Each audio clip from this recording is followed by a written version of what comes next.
All my training has prepared me for this moment.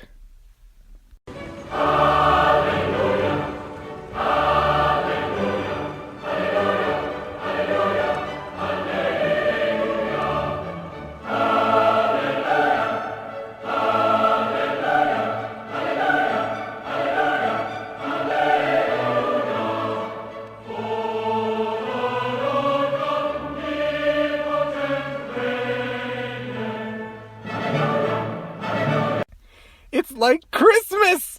Christmas came early this year, and I couldn't have asked for a better gift. There's so much here. I'm just going to start with a few overall observations before going to a shot-by-shot analysis of all 2 minutes and 16 seconds.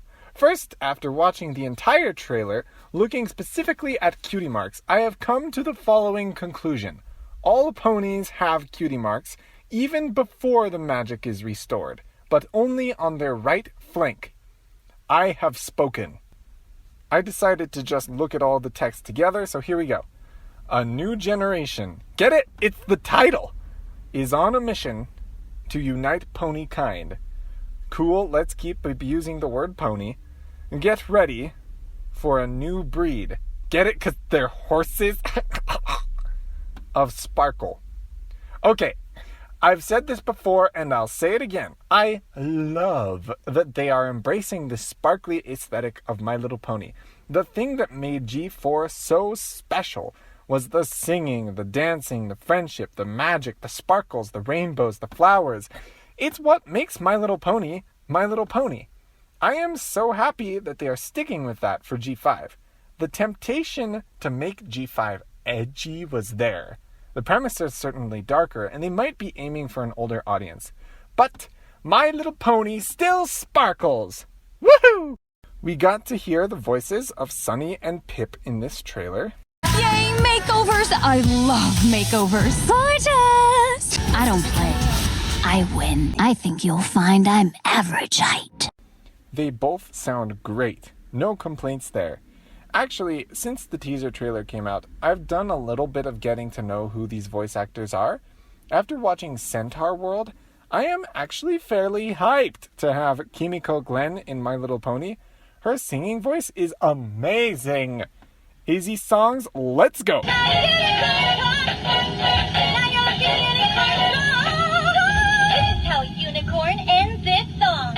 Okay, let's start the shot-by-shot analysis. This is the Maritime Bay Lighthouse.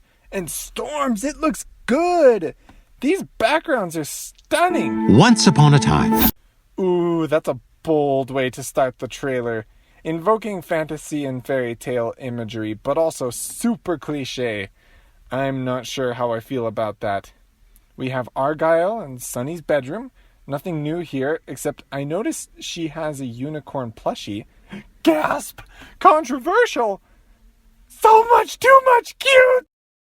Okay, now we're in the present. Oh no. Argyle doesn't show up in the present except in this nostalgic picture of Sunny's childhood. He's dead! I knew it! So cliche! Why? We've seen this shot before. I didn't really think about this rich building on the hill before. It shows up a few times in the trailer. It looks to be central to Maritime Bay's economy. Maybe it's Cantor Logic HQ. I'm going out on a limb here and guessing it's where Phyllis works. See the glasses? Oh, look at her catching a ride on this trolley. So hip. Foles be like, hey look, it's the smoothie pony. I like smoothies too, okay? I love the accessories these background ponies are wearing. Oh, see, this is what I was afraid of. Why can't hooves just be hooves? I thought with the more detailed animation they're using for G5, they wouldn't be able to do things like this because it would look silly. I mean, look, he drops the ice cream in shock, but his grip didn't slacken because he has no grip. It just fell off because there's nothing holding the ice cream cone to his hoof in the first place. I was asking for too much. It still seems like they act and move a little more like ponies in G5 than they did in G4, so this is an improvement, but it's not quite where I wanted it to be. They use pony height as a measurement of distance. How about that? Cantor Logic Annual Show. That moment when she realizes it's a unicorn. So here's Hitch and Sprout. I guess they're friends, and probably both sheriffs or police of some kind. Oh my goodness, look at Sunny's face. She is so cute. Okay, these unrealistic looking animals are kind of ugly. I think they'd be better off sticking with a model that's closer to the real life animal, ponies included. And it seems like this bird is as frightened to see a unicorn as the Earth ponies are. That stands in contrast to this earlier screen cap where the bunnies seem undisturbed. Maybe the bird is just scared because every pony is panicking. Male extras. This is new. I see you! I see you! So here's the movie theater. I'm Bat Pony! Not exactly what fans were talking about when they wanted Bat Ponies to make an appearance in G5, but it works. Your son is safe now, ma'am. This isn't my kid! You're welcome! Thank you, Hitch. You know, it's kind of impressive. The animators actually managed to do this without him ever standing on just 2 legs. Kudos. Okay, so Sunny definitely lives in the lighthouse. That's kind of cool. But running the lighthouse is not her job. Does that mean Argyle is still alive? I wish, but if he were, he would have shown up in this scene. And going off what we know of his personality, he would be embarking on this quest with Sunny and Izzy. So then, who does run the lighthouse? Her mother? We know nothing about her yet. Ooh, this running kick is nice. That's some fine animation there. Show me some magic! Sunny is unaware that the magic is not working. That essentially means that Earth Pony magic, extra strength and a magical connection with the Earth, is basically non-existent, where they didn't notice that it's gone. That's disappointing. I had hoped they would upplay Earth Pony magic and downplay Unicorn magic to bring the species back into balance. I hoped they would return to the bar established in G4 Season 1. I thought unicorns were only supposed to have a little magic that matches their special talent. I hoped this because so much of the story of G5 is about the relationship between the pony species. If one species is clearly superior or inferior, that narrative is kind of wonky. But maybe I'm wrong. We don't know anything about the extent of unicorn magic yet, and maybe the Earth ponies did notice their loss of magic but didn't realize the same thing had happened to unicorns and Pegasi. I can do this!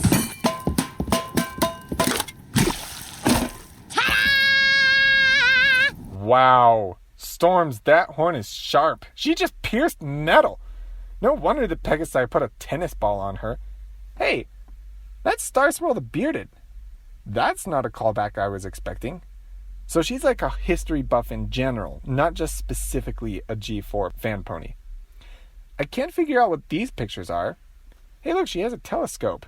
Star Scout any pony? You don't have any magic? We did have it. It just poof, disappeared. Okay, this is interesting. It sounds like the loss of magic may have been a recent thing. So going back to my theory in my previous video where I talked about the Pegasi attacking Canterlot and taking it away from the unicorns, maybe that was recent. I stand by my theory that the ponies lost their magic because they started mistrusting each other and lost friendship. But the way Izzy words this, it sounds like it was all more recent than I thought. Which explains why the unicorns are so sad.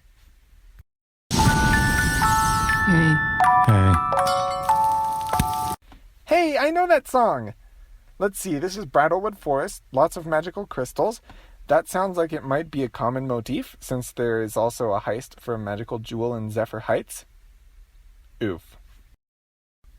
Oh my goodness! These backgrounds are amazing! You know, I've been banging my head, trying to figure out why they decide to go to Zephyr Heights. What does that have to do with restoring unicorn magic? I think I got it. The key is the jewel heist. I think the Pegasi have a magical jewel that belongs to the unicorns, which Sunny and Izzy are trying to steal back. They believe the jewel is the source of unicorn magic. I do not believe it is an element of harmony because they were destroyed, but whatever it is, Izzy thinks it's the source of unicorn magic, but it's not. Perhaps Sunny thinks only the unicorns have lost their magic, but upon their arrival in Zephyr Heights, they realize the Pegasi are also missing their magic, and that the problem is much bigger than they thought. They thought the stolen jewel was the problem, but the real problem is that they were willing to steal a jewel. The ponies won't recover their magic until they recover friendship, and once Sunny realizes that this is the problem, that's what the main five will set out to do. Map! Maybe I read into the other one too deeply, because this one looks very different. Maritime Bay is in the west instead of the south. I'm going to consider this one canon. I can no longer correlate Maritime Bay and Bridlewood Forest with specific G4 locations, but I stand by the theory that Zephyr Heights is Canterlot. Apple. It's in the wrong place to be Sweet Apple Acres, but apples are still cultivated in G5. Applejack would be proud. And hey, this is the same book, isn't it? This is probably the Friendship Journal. I guess she just tucked a map in there. What is that? It seems important. Whoa, this city looks so cool! Is that even legal? What is this misty stuff here? Curious. But the Pegasi are bad news. Izzy was fine wandering into an Earth Pony town, but she's afraid of the Pegasi. I'm going to take this as confirmation that the Pegasi defeated the unicorns in a war for the city of Canterlot. Oh, what is that? Is Pinkie Pie immortal? Wow, these backgrounds. Okay, how? Apparently she can't fly and uses wires to pretend. But where in the world are the wires? There's nothing above her. This frightened hug is so precious. Let the cuteness and the rabid shipping begin. Bridlewood Forest again. Glitter makeovers! Now we're back in Zephyr Heights. Seems like the Pegasi aren't quite as hostile as the unicorns. Izzy can chill in Zephyr Heights basking in fruit with just a tennis ball over her horn, where all the ponies have to don unicorn horns to even trot around in Bridlewood Forest. Although maybe that's because they befriended the royal sisters. Maybe they get away with it because of that. I love the way her ears are shaking. Okay, this is Bridlewood Forest again. Hitch is clearly happy.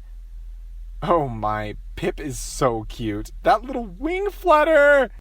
Okay, this is Bridlewood Forest again, and they no longer have their unicorn horns, hence the running and screaming. All their faces as Sunny challenges Alphabeetle. Okay, what are these? We've seen that symbol in Zephyr Heights. Maybe the unicorns had jewels that represented the Pegasi unicorns and earth ponies, and the Pegasi stole the unicorn gem? I don't know. These are important somehow, but I'm not sure how yet. I don't play. I win. Big talk for a little pony. I think you'll find I'm average height. Sunny is best pony. Wow, look at them dance. Ooh, look at his face. He knows he's outmatched. Also, I really like the aesthetic of Bridlewood Forest. The combination of wooden construction and modern tech is really refreshing. Okay, this is Cloud Puffle, Pip's flying Pomeranian. I have no idea how it flies with those wings. This scene is probably during Sunny and Izzy's attempted jewel heist. It's the same jewel! Okay, so maybe Sunny and Izzy did successfully steal this, and it's the jewel that represents the Pegasi, and they bring it to Bridlewood Forest, and maybe there are these 3 magic jewels, and they have to gather them all in one place to restore the magic. I still think that's a red herring, and the actual problem is friendship, but that might be a plot twist later in the movie. Oh, that shot is actually part of the movie. I have no idea what is happening here. Why are these rainbow stairs turning into stars and confetti? And why are they all chill with falling except Hitch? Oh my goodness, they're dancing in synchronization. Izzy is singing, "It's a song and dance number!" So cute! Fireworks at Cantor Logic. I'm not sure what that signifies. Maybe the annual show? Okay, we're in Zephyr Heights here, and Pegasus Flight has just been restored, accompanied by a magical aurora visual effect. I suppose that's major spoilers. Okay, something just scared them. Hey, does this movie have a villain? My main candidate right now is Phyllis, because the way Cantor Logic shows up everywhere in Maritime Bay is a little creepy. I don't understand this. Okay, these things are freaking ugly. I'm sorry, they just are. Where are the animals with horns we saw in the merchandise? And here's Hitch being cool. Probably in the same scene where he was seen not being cool in an earlier screen cap. Okay, deeper into Hitch's character here. The animals appreciate him. Linking back to an earlier theory of mine, he seems confident, but he actually has confidence issues. He seeks approval, and ponies often don't give it to him. This is why he gets along so well with animals. They get him. They appreciate him. Oh goodness, I love the Pegasus guard armor. It looks so sleek and cool. Clearly they're not going with an exclusively modern aesthetic, or rather the Earth ponies have a normal modern-looking city, while the Pegasi and unicorns do not. The armor could actually be significant. It could be an homage to the Pegasi warrior traditions. Interesting. No photos! Okay, one photo. Like mother, like daughter. There's also this little synopsis at the bottom. No new information, but I do love this line. Friendship is for every pony, and our sparkle is brightest when we shine together. So cute. So one overall thought, Izzy is growing on me. She was the only pony I wasn't sold on before this, but I like her now. I like all the ponies. Okay, that's all I caught. For the record, I haven't watched any Pony Else's analysis yet, so if some pony says the same theories as me in a video that releases before mine, we came up with them independently. You know, I expected this video to be a lot longer, so I'm afraid there must be some things that I missed. Let me just point out, a bunch of ponies were waiting for a trailer to put an opinion on G5 or get an idea of what the movie was about. But honestly, I learned less from this trailer than what I already knew from the stuff beforehand. The power of analysis! That's all for now. The hype is on!